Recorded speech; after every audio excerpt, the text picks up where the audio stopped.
Parsippany, New Jersey.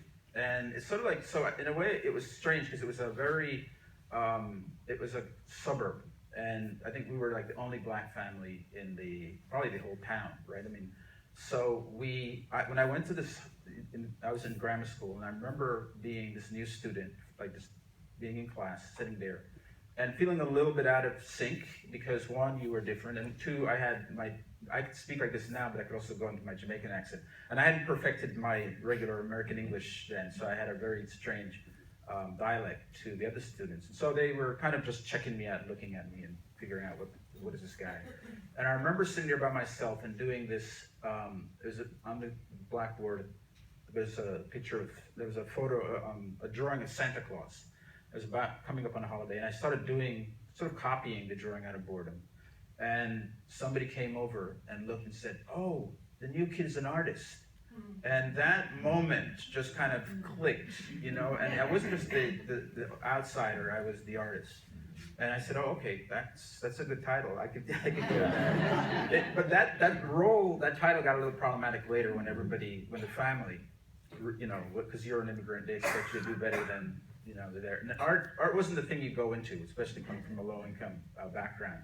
So it was really, you know, a cautious endeavor, and I think they were very nervous about me going into that profession. So I had a lot of help. Other teachers helped me to figure out that I could probably make this a career. Yes. So that was in the mid-late 1970s. You relocated to the United States.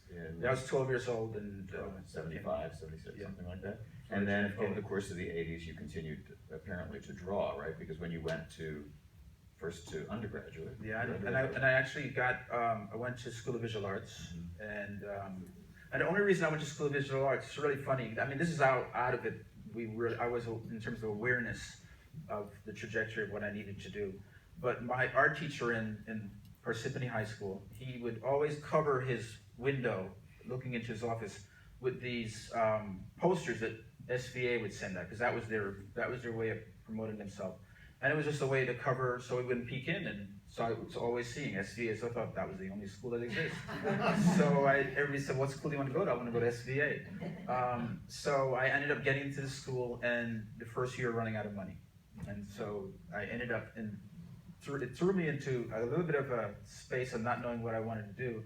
And then I got this great internship. Probably the worst thing that I could have done was being a photo retoucher, right? Just when photo retouching was going out the door and going into being computerized. So I was interning as a photo retoucher. And what happened was the stop that I had to get off with was 68th Street. Because the guy who had the photo retouching laboratory on 64th, and 68th Street happened to be Hunter College. And I said, "Well, you know what, I'm only working 2 days a week. I should try and pick some classes at this school. It seems like, you know." So this is kind of like how it worked. I didn't have any master plan. And so I took classes at Hunter College, and I ran into this amazing woman named Emily Mason, who was teaching there. And Emily became my mentor, and she saw some talent, some spark, and she recommended me for a residency program in Vermont Studio Center. And so that I realized that artists weren't all crazy, and they had families and lived full lives, and I could probably do that.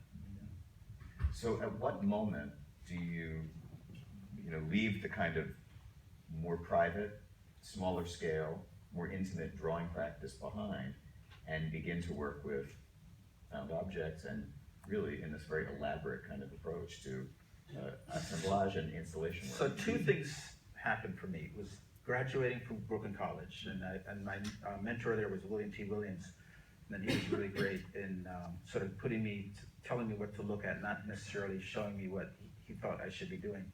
And at the last year of Brooklyn College, they had this scholarship program to go to another residency called Skowhegan School of Painting in Skowhegan, Maine. And it was there that I got a chance to try earthworks. I remember the first day. The director comes in, and 60 students are chosen. It's very prestigious, kind of a special thing, and we're all very competitive, and we really want to show that we're the best. And Barbara Lapchek, the director, comes in and says, if you're here to do what you've been doing in your studio, you're wasting your time. you should come here and do something that you'd never be able to do in your studio and really try and explore. So I sort of took that to heart, and I decided I'd never done earthwork, never done sculpture. So I did that there, and it was I think it opened a whole new door for me. And so when I came back to New York, and I was living in Harlem at the time, these things in these empty lots, these objects that I was finding and looking at started to really resonate. Stories that I needed to tell through them. So it sort of led me on that path. So this leads me to my next question, which may be oversimplifying, but I'm not above oversimplifying. So generally, do you start with the object? Does the object suggest a direction for you, the things you find or encounter?